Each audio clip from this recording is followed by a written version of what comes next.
నేను ఒక సత్యాన్ని మాత్రం ఖచ్చితంగా చెప్పగలను. ఇంటింటికి గృహదర్శనాలు చేసి చర్చికి రండి చర్చికి రండి చర్చికి రండి అని పిలిస్తే మనిషి పిలిచేది ఆ కాసేపే. నేను ఇటీవల కాలం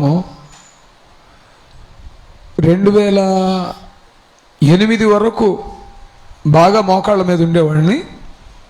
కార్డియాక్ ప్రాబ్లం, హార్ట్ ప్రాబ్లం వచ్చాక మోకాళ్ళ మీద ఉంటేనే గుండెంతా బరువు ఎక్కినట్టు ఊపిరాడినట్టు ఉండేది. 2008, 2009 తర్వాత 2014, 15 దాకా అసలు మోకాళ్ళు వేయడమే లేదు. కాకపోతే దేవుడు చూస్తాడులే నా బలహీనత. వాడుకునే విషయంలో దేవుడు ఎక్కడ కూడా వదిలిపెట్టలా. దేవుని మహాకృప మళ్ళీ ఒక 2 ఏళ్ళ నుంచి మోకాళ్ళ మీద ఉండడానికి, ఎక్కువ దేవుని స్తుతించడానికి దేవుడు అవకాశం ఇస్తున్నారు. ఈ పరిస్థితిలో నేను చెప్పదలిచింది ఏంటంటే, ప్రతిరోజు ఉదయకాలం ఫస్ట్ ప్రార్థన చేసేది మీకోసమే. సంఘంలో ప్రతి బిడ్డ, ప్రతి కుటుంబం, బాప్తిజం పొంది మందిరానికి ఆగిపోయిన బిడ్డలో, కొంతకాలం వచ్చి ఆగిపోయిన బిడ్డలో, ఇంకా చెప్పాలంటే నూతన ఆత్మలు ప్రభు తట్టు నడిపించబడ్డమే కాదు, ఈ సంజీవ నగర్ ప్రాంతం అంతా దేవుని సువార్తతో నింపబడాలి. ఒక రకమైన ఆత్మీయ స్వార్థం అది. ఎందుకంటే నేను పుట్టి పెరిగిన పేట, నేను పుట్టి పెరిగిన జిల్లా, నా సొంత ప్రాంతం. దైవిక మేలు అందరూ అనుభవించాలి అనేటువంటి ఒకే ఒక ఆలోచనతో ప్రతిరోజు నేను చేసే ప్రార్థనలో మొట్టమొదట చేసేది తల్లి సంఘం. దేవుడు ప్రేమించి ఎన్ని సంఘాలు ఇచ్చినా మొదటి సంఘం ఏదంటే షిలోహు పరిశుద్ధ మందిరమే. ఇప్పుడు నేను గమనిస్తుంది ఏంటంటే, ఇంటింటికి వెళ్ళి పిలిచినప్పుడు ప్రజలు రాలా, మోకాళ్ళు వేసి దేవుని స్తుతిస్తూ ఉంటే దేవుడు ముక్కు పిండి నడిపిస్తున్నాడు ప్రజల్ని. చప్పట్లు కూడా దేవుని స్తుతించుదాం. చూస్తున్నాం, దైవిక సన్నిధి చూస్తున్నాం. దేవుడు మనతో ఉన్నాడు అనడానికి సూచనలు దేవుడు చూపిస్తున్నాడు. ఎన్నో కార్యాలు జరుగుతున్నాయి. నేను ఇంకా సంతోషంగా దేవుని స్తుతిస్తూ చెప్పగలిగిన మాట ఏంటంటే, ప్రకటన గ్రంథ విశ్లేషణ అనే బుక్ గట్టిగా మన తెలుగు దైవ సేవకులు ఒక 10 మంది ఉంటారేమో రాసిన వారు. నాకు 25 సంవత్సరాల సేవా జీవితంలో దేవుడు బిల్డింగ్స్ ఇవ్వలేదు, పొలాలు స్థలాలు ఇవ్వలేదు. నేను కూడా ఇప్పుడు పరిగెత్తలేదు, ఆస్తులు సమకూర్చుకోవడానికి పరిగెత్తలేదు. కారు ఉందిగా అంటారేమో, కారు కూడా హార్ట్ ప్రాబ్లం వచ్చాక అర్ధరాత్రి ఆల్ ఆఫ్ సడన్ ఏదైనా ప్రాణాపాయ పరిస్థితి అయితే డాక్టర్ దగ్గరికి వెళ్ళడానికని డాక్టర్ తీసుకోమంటే తీసుకున్నా. అది కూడా నేను ఫైనాన్స్లో అప్పట్లో. ఆ తర్వాత బైక్ మీద వెళ్ళలేని పరిస్థితులు, దేవుని పరిచర్య, అనారోగ్యంతో నాటికి నేటికి కొనసాగుతున్నాను. అప్పటికంటే ఇప్పుడు దేవుడు ఇంకా అధికంగా వాడుతూ ఉన్నాడు. అది గొప్ప సంగతి. అనంతపూర్ నిన్న 536 కిలోమీటర్లు అదే కారులో పోయి వచ్చాం 5గురం. సరే, చెప్పొచ్చేది ఏంటంటే, ప్రకటన గ్రంథ విశ్లేషణ బుక్ ఇనాగ్రేషన్ జరిగితే భౌతికంగా భూ సంబంధంగా కాదు కానీ దైవిక కోణంలో దేవుని యొక్క ప్రసన్నతలో ప్రకటన గ్రంథాన్ని వ్రాసిన దైవ సేవకుల పాదాల దగ్గర కూర్చునే భాగ్యం దేవుడు నాకు కూడా ఇస్తున్నాడు. చప్పట్లు కూడా దేవుని స్తుతించుదాం. యోగ్యత అయితే లేదు, అర్హత అయితే కాదు, కానీ కేవలం దేవుని కృప. ఎన్నికైన వారిని కాదని నీచులైన వారిని దేవుడు ఎన్నుకుంటాడట. That's the reason only God has chosen me. చివరి వరకు కృతజ్ఞత కలిగి దేవుని పిలిపే వచ్చినా, ఆయన రాకడే వచ్చినా, నమ్మకత్వపు పనిముట్టుగా దేవుని కొరకే అహర్నిశలు శ్రమిస్తూ నోటితో ప్రకటించేదాన్ని బ్రతుకులో చూపించుకుంటూ చివరి వరకు కొనసాగాలి అనేటువంటిది ఒక ఉత్సుకత. తప్పనిసరిగా ప్రార్థన చేయండి. మంచి మీటింగ్ చేద్దాం. అనంతపూర్లో ఎఫ్రాతా అని ఎంఏ లిటరేచర్ ఒక తమ్ముడు ఉన్నాడు. అంకుల్ మీరు వ్రాయండి, బుక్స్ నేను ఇంగ్లీష్లో ట్రాన్స్లేట్ చేసి పెడతాను, ఆ బుక్స్ ప్రింట్ చేయడానికి కూడా నేను చేయగలిగినంత చేస్తానని మొన్న మాట ఇచ్చాడు ఆయన. సో ఒకప్పుడు సంజీవయ్య నగర్ పరిస్థితి వేరు, రానున్న దినాల్లో సంజీవయ్య నగర్ పరిస్థితి దేవుడు మార్చబోతా ఉన్నాడు. స్తోత్రం, స్తోత్రం. మరొక మారు చేరి వచ్చిన మీ అందరికీ ప్రభు పేరిట వందనాలు చెల్లిస్తూ, ఈరోజు ఆదివారానికి ఒక ప్రత్యేకత ఉంది. ఈరోజు ఆదివారానికి అన్ని ఆదివారాల్లా కాకుండా ఒక ప్రత్యేకత ఉంది. ఏంటో చెప్పండి. ఈరోజు మట్ల ఆదివారం, వచ్చే ఆదివారం వచ్చి యేసు ప్రభు తిరిగి లేచిన ఆదివారం. దాన్నే పునరుద్ధాన ఆదివారం అంటాం. లోక భాషలో, వాడుక భాషలో చెప్తే ఈస్టర్ అంటాం. ఏప్రిల్ 4 అదే రోజు మనం గుంటూరులో అరండల్పేట 17వ లైన్లో జేఎస్ ఫంక్షన్ హాల్లో సాయంకాలపు ఆరాధన ప్రతి ఆదివారం సాయంత్రం జరుగుతుంది. దాన్ని వచ్చే ఆదివారం నుంచి స్టార్ట్ చేస్తాం. ఎంతో కాలంగా ప్రార్థించి నిరీక్షించిన విధంగా దేవుడు మన నిరీక్షణను క్రియారూపంలో చూపించబోతున్నాడు. ప్రభుకి మహిమ కలుగును గాక. దయచేసి ఈరోజు దేవుని వాక్యంలో మత్తయి వ్రాసిన సువార్త, మత్తయి వ్రాసిన సువార్త 21వ అధ్యాయం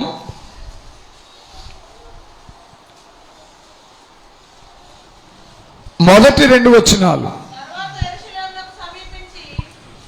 తరువాత యెరూషలేమునకు సమీపించి ఒలీవ చెట్ల కొండ దగ్గర ఉన్న బేత్పగేకు వచ్చినప్పుడు యేసు తన శిష్యులలో ఇద్దరిని చూచి, ఎంతమందిని చూశాడు? చెప్పాలి. ఎంతమందిని?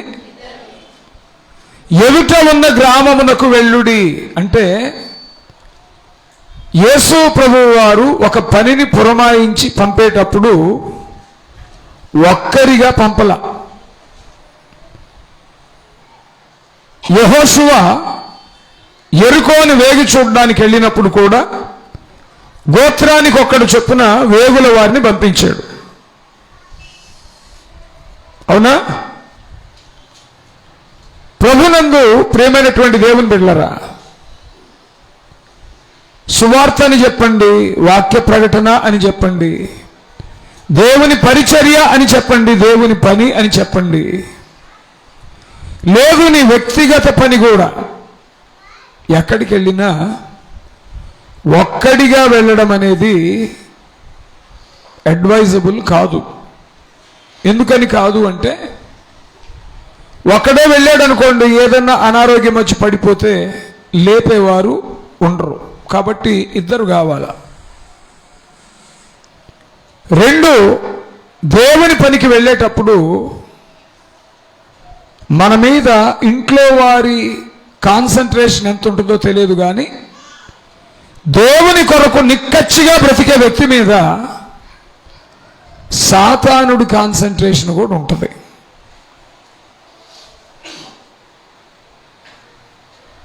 వింటున్నారా? మన లూప్స్ వాడికి తెలుసు, మన వీక్నెస్ వాడికి తెలుసు, మన బలహీనతలు వాడికి తెలుసు. అందుకని ఒంటరిగా వెళితే నీ బలహీనత ఏంటో ఎరిగిన శాటన్ ఆ బలహీనత మీదే కొడతాడు, పడిపోయే ప్రమాదం ఉంటుంది. అందుకని ఒంటరిగా వెళ్ళొద్దు. కొంతమంది పాస్టర్స్ నాకు ఇప్పటికి తెలుసు, ఎక్కడికి వెళ్ళినా 60 ఏళ్ళు 70 ఏళ్ళు వయసు వచ్చినా కూడా, చిన్నప్పటి నుంచి పెద్దయ్యాక కూడా లింగులింగమంట ఒక్కడే వెళతా ఉంటాడు ఎటు పోయినా సేవకి. అది ఎంత మాత్రం కూడా ఆమోదదాయకం కాదు. ప్రభునందు ప్రియమైనటువంటి దేవుని బిడ్డలారా, యేసు ప్రభువు వారు శిష్యులు 2 పిలిచి, మీ ఎదుట ఉన్న గ్రామమునకు వెళ్ళుడి, కట్టబడి ఉన్న ఒక గాడిదయు దానితోనున్న ఒక గాడిద పిల్లయు మీకు, వాటిని విప్పి నా యొద్దకు తోలుకొని రండి. ఎవడైనను మీతో ఏమైనను అనిన ఎడల అవి ప్రభువునకు కావలసి ఉన్నవని. నేను 25వ సంవత్సరం నడుస్తుంది ఇప్పటికీ సేవ. ఏ క్రిస్మస్ పండక్కి చెప్పిన వాక్యం చెప్పేలాగా దేవుడు వాడుకోలే 25 ఏళ్ళుగా. రెండోది ఒక చర్చిలోనే కాదు, నవంబర్ 25 నుంచి డిసెంబర్ 25 దాకా క్రిస్మస్ సీజనే. అనేక ప్రాంతాల్లో విభిన్నమైనటువంటి విధానాల్లో ఆత్మ సంబంధమైనటువంటి నడిపింపులో దేవుడు వాడుకుంటూ వచ్చారు. ఈరోజు మీరు వినబోయే వాక్యం కూడా గత 24 సంవత్సరాల్లో సామాన్యంగా ఒక వాక్యాన్ని ఎత్తి 10 చోట్ల బోధించడం ఒక పద్ధతి. దేవుడు నాకు అనుగ్రహించినటువంటి కృప ఏంటంటే, ఒకసారి ఇక్కడ వాక్యం చెప్పాక ఇదే వాక్యం ఇంకో దగ్గర చెప్దామా అనే ఆలోచన ఎప్పుడూ రాదు. అట్లని నువ్వేదో పండితుడివి, నువ్వేమో పెద్ద ఘనాపాటివి అనుకుంటున్నావా అంటారేమో. నా ఉద్దేశం అది కాదు. ఇక్కడ వాక్యం విన్న రాజారావు సాయంత్రం మీటింగ్కి నాతో వస్తే మళ్ళీ ఇదే వాక్యం చెప్పాను అనుకోండి, తను కాన్సన్ట్రేట్ చేయడు, ఇన్నదేగా అనే ఫీలింగ్ వస్తుంది. ఎంతో అవసరమైతే తప్ప, సందర్భాన్ని బట్టి వెళ్ళాల్సి వస్తే తప్ప, దాదాపుగా దేవుని అద్భుతమైన నడిపింపు. ఈరోజు ఒక సరికొత్త విధానంలో మరొక సత్యాన్ని మనం ధ్యానించబోతున్నాం. స్తోత్రం, స్తోత్రం. 2 పంపాడు అంటే 2 కానీ 3 కానీ ఎక్కువ మంది వెళ్ళినా పర్లేదు, ఒక్కడు మాత్రం అడ్వైజబుల్ కాదు దేవుని పనికి. రెండవది, ఆయనకు కావలసింది గాడిద. గాడిదే కాదు, గాడిద పిల్లను కూడా విప్పుకొని తోలుకొని రండి అన్నాడు. కావలసింది ఆయన్ని మోసే గాడిద. మరి గాడిద పిల్ల విడిగానే ఉంది కదా, దాన్ని విప్పుకు రావాల్సిన అవసరం ఏముంది తల్లిని? దాన్ని విప్పుకొచ్చినప్పుడు పిల్లను కూడా తెమ్మని ఎందుకన్నాడు? సామెత ఉంది కదూ, తల్లి చేలో మేస్తే గట్టును మేస్తుందా? మేదుగా. చెట్టు ఒకటైతే విత్తనం ఒకటైద్దా? కాదుగా. దావీదంటాడు, పాపములోనే నా తల్లి గర్భము. అంటే పాపం చేసి నన్ను గందని కాదు, లోకమే పాపం. పాపభూయిష్టమైన ఈ పాప జగతిలోనే మా అమ్మ నన్ను గర్భం దాల్చింది. నేను అమ్మ గర్భంలో నుంచి నేల పడే నాటికి పాపపు లోకంలోనే నేను పుట్టాను కాబట్టి పాపం అనేది నాకు తెలియకుండానే అంటే ప్రమాదం ఉంది. కొంతమంది మనిషికి జన్మతః పాపం ఉంది అంటే వాదిస్తారు. జన్మ పాపం కాదు, మనిషి పుట్టుక పాపం కాదు, జన్మతః. వారు జన్మతః అంధులట అన్నారు. అంధులు అంటే గుడ్డోడు, గుడ్డివారు. జన్మతః అంటే పుట్టుకతోనే అంధులు. పుట్టుకతోనే అంధులు అంటానికను పుట్టకే గుడ్డితనం అంటానికి తేడా లేదు. జన్మతః పాపి అనడానికి జన్మ పాపి అంటానికి తేడా లేదు. జన్మ పాపం కాదు, గర్భఫలం యెహోవా ఇచ్చు. కాకపోతే మనిషి తల్లిదండ్రులు పాపములో ఉన్నప్పుడు లోకం పాపపు జగతి గనుక లోకములో ప్రభు నెరగని స్థితిలో తల్లిదండ్రులు ఉన్నప్పుడు ఒకవేళ తల్లిదండ్రులు దేవుని ఎరిగినా భక్తిని గూర్చిన అవగాహన వీడికి వచ్చేదాకా వీడు పాపంలోనే ఉంటాడు. కాదంటారు ఈ మాట? జైల్లో జన్మనిస్తే బిడ్డని ఎక్కడ పుట్టాడంటారు? జైల్లోనే పుట్టాడంటారు. పాపపు లోకములో జన్మించాం కాబట్టి మన ప్రమేయం లేకుండానే పాపం మనలను తాకుతుంది. అదెట్లా పాస్టర్ గారు అంటారా? చూడండి, ఒకడికి 2 చాక్లెట్స్ ఇచ్చి ఒకడికి 1 చాక్లెట్ ఇవ్వండి, 2 ఏళ్ల పిల్లోడికి 4 ఏళ్ల పిల్లోడికి తీసుకుంటారా?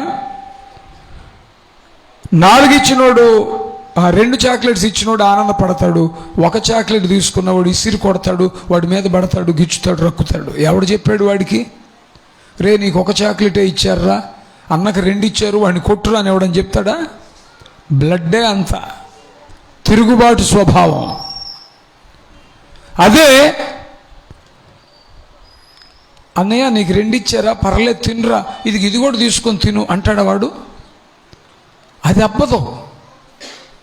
ఎదుటి మనిషిని ప్రేమించే తత్వం అబ్బదు. ఏదబ్బుతుందంటే వ్యతిరేకత, తిరుగుబాటు. ఎక్కడి నుంచి వస్తుంది ఇది? ఒక గదిలో బంధించి పాపం చూడకుండా కన్నులు, పాపం వినకుండా చెవులు, పాపపు మాటలు మాట్లాడకుండా నోటి నుండి గుడ్లు పెట్టి త్రాళ్లతో సంకెళ్లతో కట్టేసి 16-17 ఏళ్ళు వయసు వచ్చిందాకా వాడిని ఆ గదిలోనే ఉంచి నోటికి అన్నం కూడా పెట్టకుండా సెలైన్స్ ఎక్కించి బ్రతికిచ్చి 17వ ఏట బయటికి తెచ్చి ప్రభువా వీడు పరిశుద్ధుడు, వీడికి పరలోకం ఈ ప్రభువా అన్నారు అనుకో, ఇస్తాడు దేవుడు? ఏ పాపం చేయలేదు అసలు. నోటితో, తలంపుతో, నోటితో, మాటతో, వినికిడితో, చూపుతో, శరీరంతో ఏ పాపం చేయలేదుగా. ఎందుకు ఇవ్వడు పరలోకాన్ని? శరీరంతో పాపం చేయకపోయినా వాడికి ఊహ తెలిసే కొద్ది ఏమనిపించింది తెలుసా? ఒక్కసారి కట్లు విప్పురా నీ సంగతి ఎందుకు చెప్తానంటాడు వయసు వచ్చే కొద్దీ. శరీరంతో పాపం చేయకపోయినా వయసు వచ్చే కొద్దీ మనస్సు పాపానికి నిలయం అయిపోద్ది ఆటోమేటిక్గా. వయసుతో పాటు ఆలోచన విధానంలో మార్పు వచ్చింది. ఇదేంటంటే మన బ్లడ్లోనే జన్మతః పాప సంబంధమైన స్థితి వెంటాడిద్ది. అందుకే అంటాడు, క్రీస్తు రాకడలో మీ శరీరము, మీ ఆత్మ, మీ జీవము అంటే ప్రాణం, రక్తం, మీలో ప్రవహించే జీవం నిందారహితముగా పాపము లేని విధంగా ఉండాలి అంటాడు. స్తోత్రం కలుగునుగాక. ప్రభునందు ప్రియమైనటువంటి దేవుని బిడ్డలారా, కట్టేయబడింది తల్లి గాడిద, పిల్లగాడిద ప్రక్కనే ఉంది. పిల్లని కట్టివేయకపోయినా కట్టబడినట్టే. అర్థమవుతుందా? తర్వాత ప్రభువునకు కావలసి ఉన్నవని వారితో చెప్పు. వెంటనే అతడు వాటిని, సరే గాడిదని తీసుకొచ్చారు, గాడిద మీద ఆయన్ని ఎక్కించారు, ఆయన్ని నీతిరాజు, నీతితో దోషమేమీ లేకయే కదా, సియోను కుమారి సంతోషించు, యెరూషలేము కుమారి ఉల్లసించు అని పాటలు కూడా రాశారు మనోళ్ళు. ఆయన భారావాహక గాడిద పిల్ల మీద ఎక్కొస్తాడని ప్రవచనాలు ఉన్నాయి. నెరవేర్పుగా యేసు ప్రభు గాడిద పిల్ల మీద తండోపతండలు ప్రజలు ఆయన యూదుల రాజని, వచ్చుచున్న మన దేవుని రాజ్యమని, దావీదు రాజ్యమని ఘనపరుస్తూ వస్త్రాలు విప్పి వస్త్రములను ఆ గాడిదను వస్తా ఉన్నప్పుడు పరిచి కొమ్మలతో మనకు కూడా తెచ్చినట్టున్నారు. ఈత కొమ్మలు తెస్తున్నారు మనోళ్ళు. ఎందుకంటే ఖర్జూర కొమ్మలు దొరకవు ఇక్కడ. ఈత కొమ్మలు ఇజ్రాయేల్ దేశంలో ఖర్జూర మట్టలతో ప్రభువును ఊరేగించారు. ఇదంతా మనకు తెలిసిందే, పరిపాటిగా జరిగేదే. అయితే ఈరోజు మీ ఎదుటికి తేవాలని నేను ఆశిస్తున్నటువంటిది ఏంటంటే, మీరు కనిపించే గ్రామానికి వెళ్ళండి, అక్కడ ఒక గాడిద పిల్ల ఉంటుంది. ప్రభువుకి ఎలా తెలుసు? ప్రభువుకి రెండోది, మీరు వాటిని విప్పండి. ఎవరైనా ఏమైనంటే ప్రభువు కావాలని చెప్పండి, వారు వాటిని. ప్రభువు కావాలనగానే ఆ గాడిద పిల్ల యజమానులు మారు మాట్లాడకుండా విప్పితోలేరు. బైబిల్ చదువుతున్నప్పుడు, ప్రసంగం వింటున్నప్పుడల్లా, నిన్ను నన్ను అడగట్లేదా ప్రభు, నీ నుంచి నాకు కావలసినవి ఉన్నాయని అడగట్లేదా? నా కుమారుడా, నీ హృదయాన్ని నాకు ఇవ్వు అన్నాడు. ఇస్తున్నావా సంపూర్ణంగా? చెప్పు. లోకానికి, ఇష్టానికి, నీ సొంత జీవితానికి నీ సమయాన్ని ఉపయోగిస్తున్నావు, కానీ దేవుని కోసం ఉపయోగిస్తున్నావా? హృదయాన్ని నాకు ఇవ్వన్నాడు. నీ దేహం నీ దేవుని కొరకని రాయబడింది బైబిల్లో. నీ సమయాన్ని ప్రభువుకు వాడాలని చెప్పాడు. నీ సంపాదనలో 10వ భాగం దేవునికి ఇమ్మని చెప్పాడు. నీవు నీ సొత్తు కాదు, వెలబెట్టి కొనబడ్డావన్నాడు. నీ నుంచి ప్రభు నిన్నే ఆశిస్తున్నాడు, నీ హృదయాన్ని ఆశిస్తున్నాడు. పాపం చేయొద్దని చెప్తున్నాడు, పరిశుద్ధంగా బ్రతకండి అని చెప్తున్నాడు. దేవుడు నీ నుంచి నా నుంచి ఆశించిన ప్రకారం మనం బ్రతుకుతున్నామా? బాప్తిజం పొంది సంవత్సరాలైనా సంపూర్ణంగా హృదయాన్ని ప్రభువుకు అప్పగిస్తున్నామా? బైబిల్ ఏమన్నాడు? నా వైపు చూచి రక్షణ పొందుడి అన్నాడు. అంటే బాప్తిజం పొందండి అన్నాడు. ఇప్పటికో డౌట్సే, పొందితే ఏమైద్దో, పొందకపోతే ఏమైద్దో, బాప్తిజం పొందడానికి పాస్టర్ గారు నీళ్లలో ముంచగానే మొసలొచ్చి లాక్కెళ్ళిద్దో, బాప్తిజం పొందడానికి నీళ్లలో దిగ్గానే దిగి నేను అట్నే మునుగుతానేమో, రకరకాల డౌట్స్. ప్రభువుని అంగీకరించడానికి నీళ్లలో మునిగితే మునగం, ప్రభువుని అంగీకరించకుండా బ్రతికితేనే మునిగిపోతాం మధ్యలో. స్తోత్రం చెప్దాం. ప్రభువునకు కావలసి ఉన్నవి అనగానే వాటిని విప్పితోలేరు. సంవత్సరాల తరబడి వాక్యాన్ని వింటాం, కానీ ప్రభువు ఏది మన నుంచి ఆశిస్తున్నాడో అది తెలిసి కూడా ప్రభువుకి ఇవ్వం. ఇది గొప్పతనం. వారి పేరు రాయలా, వారు ఇశ్రాయేలీలో అన్నిలో రాయలా, వారి గురించిన ప్రస్తావన లేదు బైబిల్ ఎక్కడ. ప్రభువుకు కావలసి ఉన్నవి అని వెళ్ళిన వారు చెప్పగానే విప్పి తోలి పంపించారు. నువ్వు రక్తంలో కడగబడ్డావు, వెలపెట్టి కొనబడ్డావు, దేవుని ప్రియమైన బిడ్డగా జీవిస్తున్నావు, దేవుని పిల్లలు అనే అడ్రస్ నీకు ఇచ్చాడు దేవుడు. ప్రభువు నీ నుంచి అడిగేది, ఆశించేది నువ్వు ఇవ్వగలవా? ఈరోజు కూడా వాక్యానికి అనుకూలంగా జీవించలేనటువంటి పరిస్థితి. సరే, గాడిద పిల్ల ఉందని ప్రభువుకి ఎలా తెలుసు? నంబర్ 1. రెండవది, ఎవరైనా అడిగితే ప్రభువు కావాలని చెప్పండి, విప్పి తోలతారు అని చెప్పాడు. అంటే చెప్పిన వెంటనే వారు వాటిని ప్రభువుకి పంపిస్తారు అనే విషయం ప్రభువుకి ఎలా తెలుసు? దేవుని గురించి 3 గుణలక్షణాలు ఉన్నాయి బైబిల్లో. స్తోత్రం చెల్లించుదాం, గట్టి చెప్పాలి హల్లెలూయా. దేవుని గురించి శ్రేష్టమైన గుణలక్షణాలు 3 ఉన్నాయి. ఒకటి, ఓమ్ని ప్రిజెన్స్ అంటాడు, సర్వాంతర్యామి. రాసుకోండి మాట, OMNIPRESENCE, ఓమ్ని ప్రిజెన్స్. అందుగలడిందు లేడని సందేహము వలదు, ఎందెందు వెదికిన అందందుగలడు, సర్వాంతర్యామి. సర్వములో వ్యాపించి ఉన్నాడు. ఈ మాటను పట్టుకొని మన సహోదరులు కొంతమంది చెట్లో ఉన్నాడు, పుట్టలో ఉన్నాడు, రాయిలో ఉన్నాడు, రప్పలో ఉన్నాడు, గుట్టలో ఉన్నాడు, మట్టిలో ఉన్నాడు, పురుగులో ఉన్నాడు, పక్షిలో ఉన్నాడు, పాములో ఉన్నాడు. దాని అర్థం అది కాదు. సృష్టింపబడిన ఏదియు ఆయన లేకుండా సృజింపబడలేదు. స్తోత్రం చెప్పండి. ఒకటి, సర్వాంతర్యామి, సర్వములో ఉన్నాడు, సమస్తము ఆయనే. ఈ మధ్య కల్పన గారు అనుకుంటా మంచి పాట పాడారు, నీవు లేని చోటేది యేసయ్యా నేదాగు. అంటే నీవు లేని స్థలం లేదు,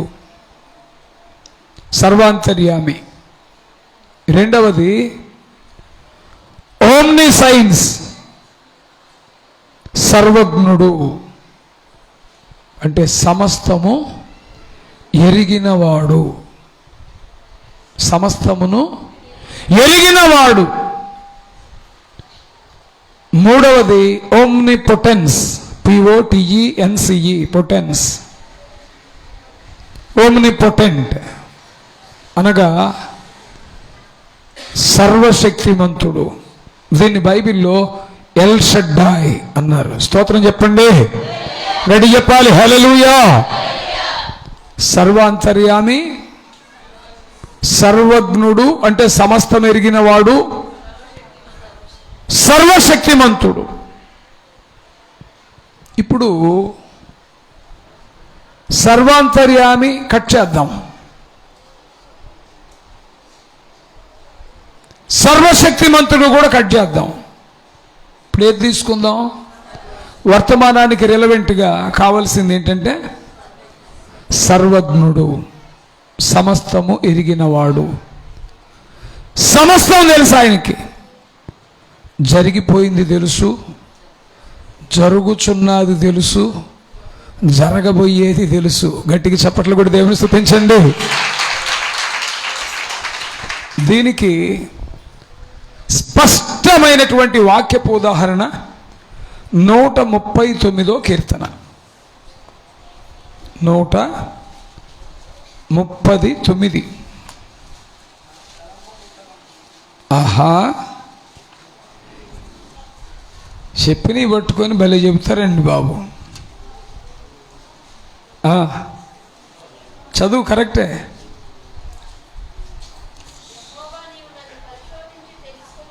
నూట 139వ కీర్తన 2వ వచనం చూడండి. నేను కూర్చుండుట నేను లేచుట నీకు మా వినండి. నేను కూర్చుండుట నేను లేచుట నీకు అంటే పూర్వం నేను ఎక్కడ కూర్చున్నానో, పూర్వం నేను ఎక్కడి నుంచి లేచానో నీకు తెలుసు. ప్రస్తుతం నేను ఎక్కడ కూర్చుంటున్నానో, ఎక్కడి నుంచి లేస్తున్నానో తెలుసు. భవిష్యత్తులో ఎక్కడ కూర్చుంటానో, ఎలా లేస్తానో తెలుసు. నేను కూర్చుండుట నీకు తెలుసు, నేను లేచుట నీకు తెలుసు. నాకు తలంపు పుట్టక మునుపే నీవు నా మనసు నా నడకను నడక పడక. నడకంటే కాళ్ళతో నడవడమా? నడక కొంతమంది హుందాగా నడుస్తారు, కొంతమంది వంగిపోయి నడుస్తారు, కొంతమంది ఎరగ తీసుకొని నడుస్తారు, కొంతమంది కాలు అడుగు నడుస్తారు, కొంతమంది ఎగురుకుంటూ నడుస్తారు. నడక రకరకాలుగా ఉంటుంది. నడకంటే శరీర సంబంధమైన నడక కాదు, నా క్యారెక్టర్, నా ప్రవర్తన నీకు తెలుసు. నా పడకంటే కొంతమంది మంచం మీద పడుకుంటారు, కొంతమంది సాప మీద పడుకుంటారు, కొంతమంది ఇంకేదో. అది కాదు. ఫిజికల్గా మనం చాపన మంచమా బెడ్డ కాదు, నా పడక. ఒక భార్య ఒక భర్త వారి వైవాహిక దాంపత్య జీవితం వాక్యానుసారంగా నిబద్ధత కలిగి అధికారికంగా దేవుడు ఏర్పరిచిన విధానంలో. కొన్ని జీవితాలు తెలియక తప్పులు చేస్తే okay, they were obtained forgiveness, క్షమ ఉంటుంది. సిలువలో వేలాడుతుందేగా, తండ్రి వీరేమి చేయుచున్నారో వీరెరుగరు అంటే ప్రభు సిలువలో వేలాడేటప్పటికీ ఎవరెవరే దోషాలు చేసినా చేస్తున్నా అన్నిటినీ కొట్టివేశాడు. ఈరోజు యేసు సిలువ క్రిందకు వచ్చే నీవు నేను కూడా ఒకప్పుడు మన ఇష్టానుసారంగా జీవించాం, తెలియక చేసామయ్యా అని పౌలు గారిలాగా ఒప్పుకుంటే కొట్టేశాడు. కొట్టివేయబడిన తర్వాత మన నడక, మనం పడక. ఏ వయసు అనేది కాదు, ఏ స్థితి అనేది కాదు, స్త్రీవా పురుషుడువా అనేది కాదు. బైబిల్ అన్నాడు వివాహము అన్ని విషయాల్లో ఘనమైనది, అది దేవుడు ఏర్పరిచింది కాబట్టి which is honourable in all. రెండోది పానుపు నిష్కల్మషంగాను పవిత్రంగాను. ఏంటది? పానుపు. పానుపు అంటే పడక. నేను మళ్ళీ చెప్తున్నా, దీన్ని ఇంకా విస్తరించి మాట్లాడను. ఒక మంచి భార్య తన దేహం, తన మనస్సు తన భర్తకే చెందాల. ఒక మంచి భర్త తన దేహం, తన ఆలోచన తన భార్యకే చెందాలి. మంచి భర్త, మంచి భార్య వారి పడక పవిత్రంగా ఉండాలి. చప్పట్లు కూడా దేవుని స్తుతించండి గట్టిగా గట్టిగా, ప్రైజ్ ది లార్డ్. ఒక మంచి భర్త, మంచి భార్య వారి నడత, వారి నడక, వారి పడక. సేమ్ మేనర్ ఒక మంచి కుటుంబం దేవునికి తప్ప వారి జీవితంలో ఇంకొకరికి ప్రాధాన్యత ఇవ్వకూడదు.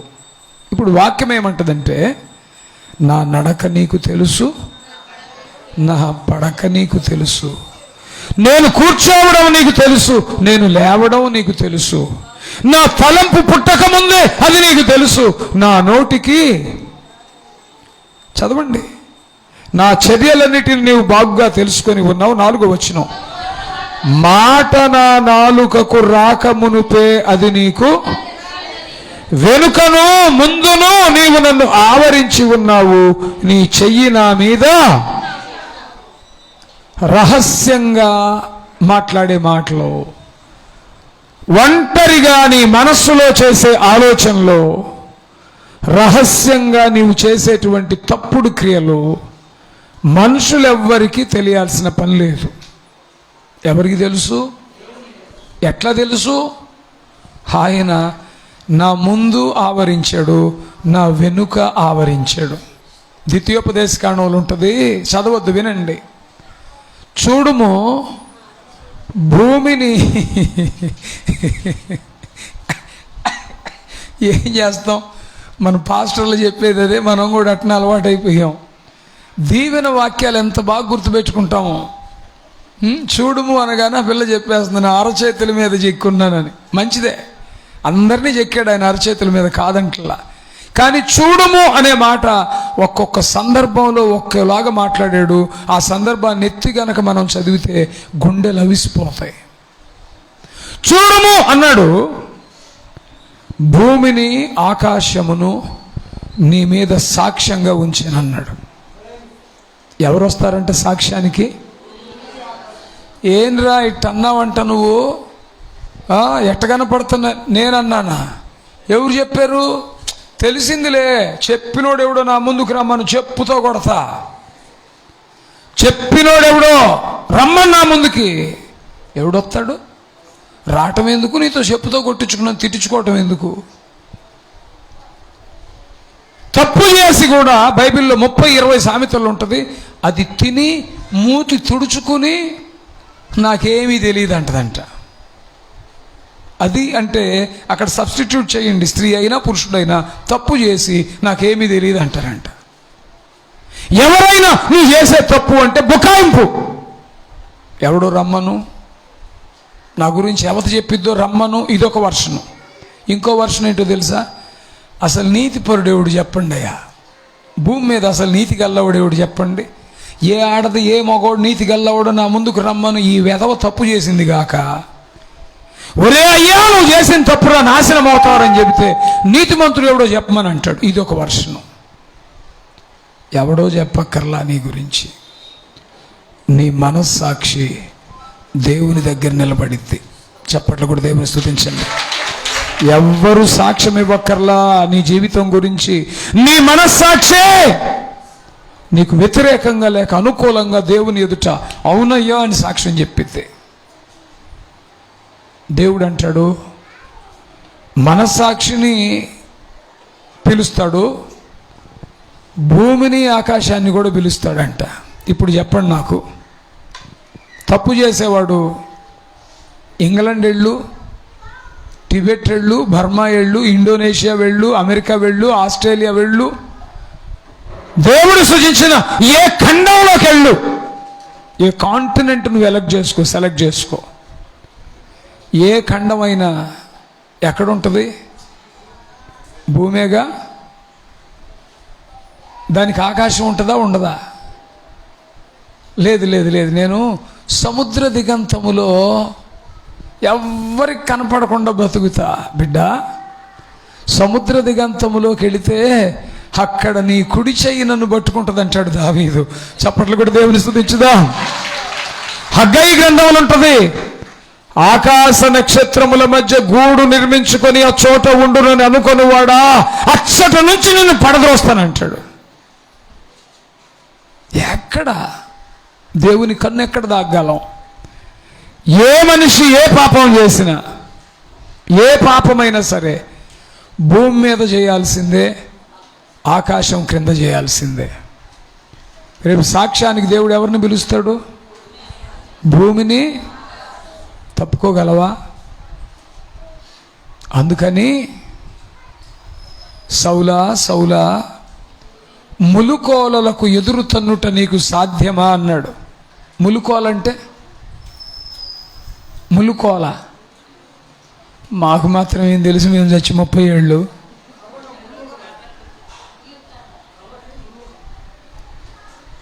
కోల అంటే కర్ర. ములుకోల అని ఎందుకు అన్నాడంటే దానికి ముళ్ళు అమర్చబడి ఉంటుంది కాబట్టి ములుకోల. ఎద్దుకి దున్నకేమో ములుకోల కావాలి, ఏనుక్కేమో అంకుశం కావాలి. మరి మనిషికి 2 ఆనవు. ములుకోల ఆనదో. సామెత ఉంది, మంచి మనిషికి ఒక దెబ్బ మాట, మంచి గొడ్డుకొక. అసలు మృగాలు కూడా చాలవు మనిషి ముందు. మృగాలే ముందు అదిలిస్తే వెళ్ళిపోతాయి. మనిషి అట్ట కాదు, కావలసినంత రెసిస్టెన్స్ పుంజుకుని తన ఇష్టాన్ని నెరవేరుస్తూ ఉంటాడు. సౌలు దేవునికి విరోధంగా నడుస్తున్నప్పుడు దేవుడే మాట్లాడాడు సౌలుతో. ఎందాక నువ్వు ఎదురు నడుస్తావు సౌలు? ములుకోలకు ఎదురు తన్నడం నీకు సాధ్యమా? ఇది ములుకోలు అనుకోండి, ఇది ములుకోలు అనుకోండి. ఇట పెట్టాడు ఎదురు. కాళ్ళతో ఎందాక దంతావు నువ్వు? కాలుతో తన్నప్పుడల్లా ఏమైద్ది? అది గుచ్చుకొని రక్తం గారిద్ది, చిత్రమైద్ది. దేవుని వాక్యం కూడా ములుకోలే. స్తోత్రం. దేవుని వాక్యానికి విరుద్ధంగా నడవడం నీకు సాధ్యమా? ఎక్కడ చేస్తావు నువ్వు? దేవుని కన్ను కప్పుతావా?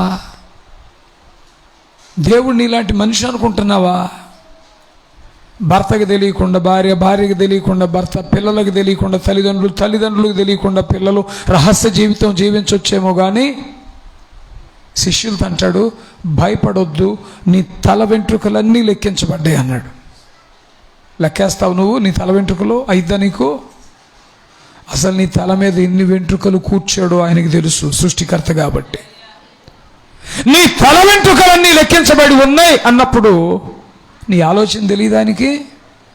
నువ్వు ఏ ఉద్దేశంతో వెళుతున్నావో తెలీదు, నీ బ్రతుకేంటో తెలీదు, నీ నడకేంటో తెలీదా, నీ పడకేంటో తెలీదా, నీ మాట ఏంటో తెలీదా, నీ ఆలోచన ఏంటో తెలీదా, ఏ వైపు నువ్వు కొనసాగుతున్నావో తెలీదా? పైకి నువ్వెంత మంచి వేషం వేసుకున్నా నీ అంతరంగం దేవునికి తెలుసు. సున్నము కొట్టిన సమాధులను పోలి ఉంది మానవ జీవితం. పైకి రంగులేస్తాం, చర్చికి రాని పనికి మాలిన వాళ్ళందరూ రేపు అక్కడ కనపడతారు. ఎక్కడా? బ్రతికున్నప్పుడు అమ్మకు ఒక్క నీళ్లు పోయిరో, బ్రతికున్నప్పుడు అసలు నాన్న సచ్చాడో లేదో, బ్రతికాడో ఏమయ్యాడో కూడా పట్టించుకునే దిక్కుండదో. చచ్చిన తర్వాత అమ్మ నాన్న పేరు మీద ఆవుదోండ వదులుతా అన్నాడంట. ఉపయోగం ఏమన్నా? మేలా దానివల్ల? అయ్యా తప్పికరా అన్నప్పుడు నువ్వు దగ్గరుండి తల్లిని తండ్రిని చూసుకుని కుమార్తెగా కుమారుడిగా ఆదరించి ప్రేమించి కాసి నీళ్ళు వాళ్ళ గొంతులో పోస్తే దేవుడు నీ ఫలాన్ని ఖచ్చితంగా ఇస్తాడు, గుర్తు చేసుకుంటాడు. బ్రతికుండగానే పోసే ముసిల్దాని అనేవాళ్ళు ఉన్నారు. జన్మనిచ్చిన తల్లిని సేయ్ అనేవారు ఉన్నారు. క్షమించండి నన్ను. తండ్రిని అపహసించి తల్లిని తరిమివేయువు అని కన్ను లోయ కాకులు పీకును అన్నాడు. తల్లిని పట్టుకొని ఇసేవసే అని మాట్లాడుతుంటే వృద్ధాప్యంలో మంచాన పడ్డ కూడా తండ్రి రోషం ఉంటుందిగా, పురుషుడు కదా, ఏలో నువ్వు అంటుందంటాడు. పోరా పో, కూర్చుంటే లెగవలేవు మంచంలో, నువ్వు ఒక పెద్ద ఇదిగా మాట్లాడు. జన్మనిచ్చిన బిడ్డ తండ్రిని పట్టుకొని ఒరే, తల్లిని పట్టుకొని ఒసే అంటే ఎక్కడికి పోద్ది నీ కొలత? ఎక్కడికి పోద్ది చెప్పు? వాళ్ళకైనా కనీసం ఈ రోజుకి బాధపడుతుంటే ఏమ్మా అని అడిగే దిక్కున్నారు. రేపు నీ బ్రతుకు అరణ్య రోదనే. ఏ కొలత కొలుస్తావో రేపు అదే కొలత నీ కొలుస్తాడు దేవుడు.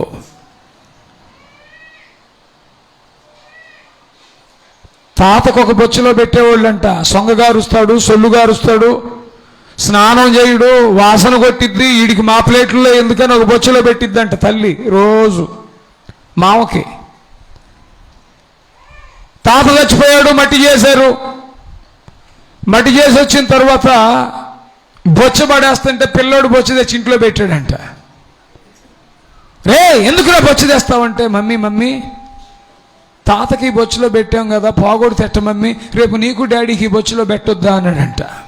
జాగ్రత్త సహోదరి సహోదరుడా, క్రీస్తు రక్తంలో కడగబడిన నీవు, నీ వైఖరి దేవునికి తెలుసు, నీ యాటిట్యూడ్ దేవునికి తెలుసు, నీ మాటల ఆంతర్యం దేవునికి తెలుసు, నీ ఆలోచనల లోతు దేవునికి తెలుసు, నీ బ్రతుకు స్థితి దేవునికి తెలుసు.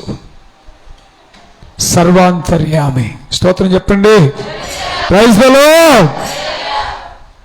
కట్టబడిన గాడిద పిల్ల ఉంటుందని తెలుసు, అడిగితే తోల్తారని తెలుసు దేవునికి. ఓసారి అంజూరపు చెట్టు కింద చూశాను నిన్న అన్నాడు. ఎవరిని? నతనీయేలు. అంజూరపు చెట్టు కింద. ప్రభు ఏమన్నా చెట్టు దగ్గరికి వెళ్ళాడు అనుకుంటున్నారా? నతనీయేలుని తీసుకొచ్చారు. ఇశ్రాయేలుకు రక్షణ కలిగించేవాడు వచ్చాడు, మా బ్రతుకులన్నీ తేట తెల్లం చేశాడు, అద్భుతమైన మహిమాన్వితుడు, రా చూద్దామని తీసుకొస్తే నతనీయేలు బయలుదేరి వస్తా మధ్యలో అంజూరపు చెట్టు కింద ఆగాడంట. లేదు, పిలిచినప్పుడే అంజూరపు చెట్టు కింద ఉన్నాడేమో. ప్రభు దగ్గరికి రాగానే నతనీయేలుతో చెప్తున్నాడు, అంజూరపు చెట్టు కింద ఉన్నప్పుడే నిన్ను చూశా. స్తోత్రం.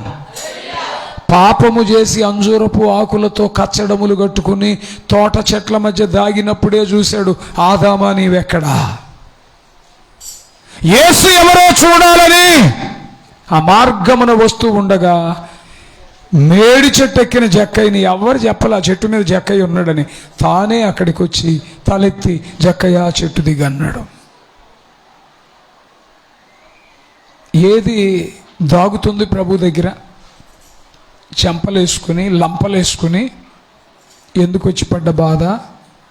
ములుకోలలకు ఎదురుదన్నే అంత సీన్ నాకు లేదు ప్రభువా, నీ మాటకు విరోధంగా నడవనయ్యా, నీతో కలిసిపోయి బ్రతుకుతానయ్యా, నీకు సమస్తం తెలుసయ్యా, మనుషుల ముందు వేషాలు వేస్తా కానీ దేవుడు నీ ముందు వెయ్యలేనయ్యా, మనుషుల ముందు రహస్య జీవితం ఉంటుంది కానీ నీ ముందు నాకు రహస్య జీవితం లేదయ్యా.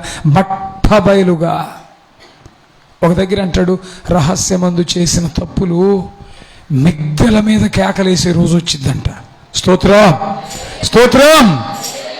ప్రభునందు ప్రేమైనటువంటి దేవుని బిడ్డలారా, ఆయన సర్వాంతర్యామి, ఆయన సర్వజ్ఞుడు, సమస్తం తెలుసు ఆయనకి. క్రీస్తు పూర్వం 700 ఏళ్ల ముందే చెప్పాడు, కన్యక గర్భవతి అయి కుమారుని కంటుంది, ఇమ్మానుయేలని పేరు పెడతావు. తన ప్రజలను వారి పాపము నుంచి ఆయనే చెప్పింది అక్షరాల జరిగింది. ప్రవక్తలు చెప్పారు, జరిగింది. దేవదూతలు వచ్చి చెప్పారు, జరిగింది.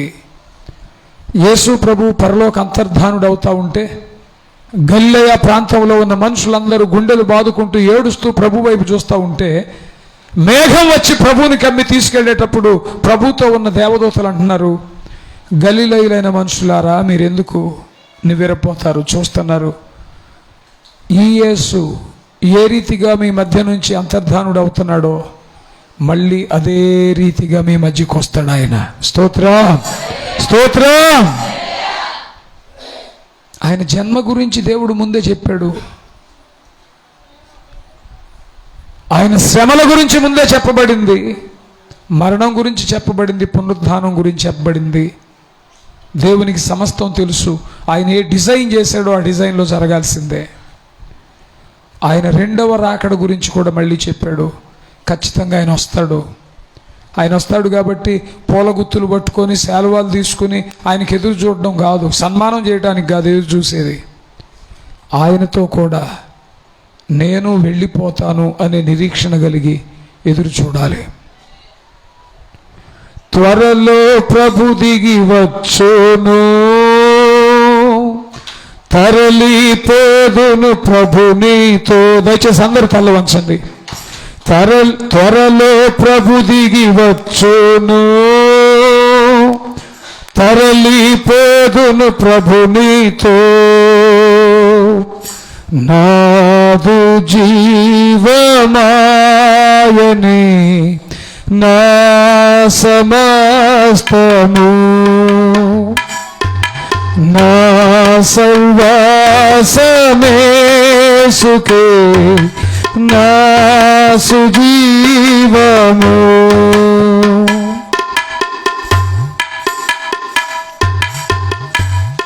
చిన్న ప్రార్థన చేద్దాం, చిన్న ప్రార్థన చేద్దాం. దయచేసి తల్లు వంచండి. సర్వజ్ఞుడైన ప్రభు, సమస్తం ఎరిగి ఉన్న ప్రభు, ఆయన కన్నులు మనం దాగలేం. మన బాహ్య జీవితం తెలుసు, మన అంతరంగం తెలుసు. ఇకనైనా వేషాన్ని మానేద్దాం, నటన మానేద్దాం, రోషము కలిగిన జీవితాన్ని ప్రారంభించుదాం. ప్రభువుకి ఇష్టలుగా బ్రతుకుదాం. ప్రేమ కలిగిన మా ప్రీతండి, సర్వాధికారి మీకు స్తోత్రం. విత్తబడిన వాక్యాన్ని ప్రతి హృదయంలో తడి కట్టండి, వృద్ధిపరచండి, యేసు నామములో బలపరచండి. మీ కొరకు పై పొర తీయబడినట్లు మీ కొరకు వేషము తీయబడి శ్రేష్టమైన జీవితం జీవించడానికి సిద్ధపరచండి. చేరి వచ్చిన ప్రతి బిడ్డ కొరకై, వారి కుటుంబాల కొరకై మీ నామాన్ని ఘనపరుస్తూ, బలీయమైన మీ కాపుదల వారికి అనుగ్రహించుదురుగాకని ప్రార్థిస్తూ, మిమ్మలను సంతోషపరిచేటువంటి బిడ్డలుగా మార్చమని, మీ దృష్టి యొక్క ఇష్టాన్ని జరిగించే బిడ్డలుగా మార్చమని, వాక్య సంబంధమైన మేలుతో నింపమని యేసుక్రీస్తు పుణ్యనామములో ఈ ప్రార్థన అడిగి పొంది ఉన్నాము పరమ తండ్రి. దయచేసి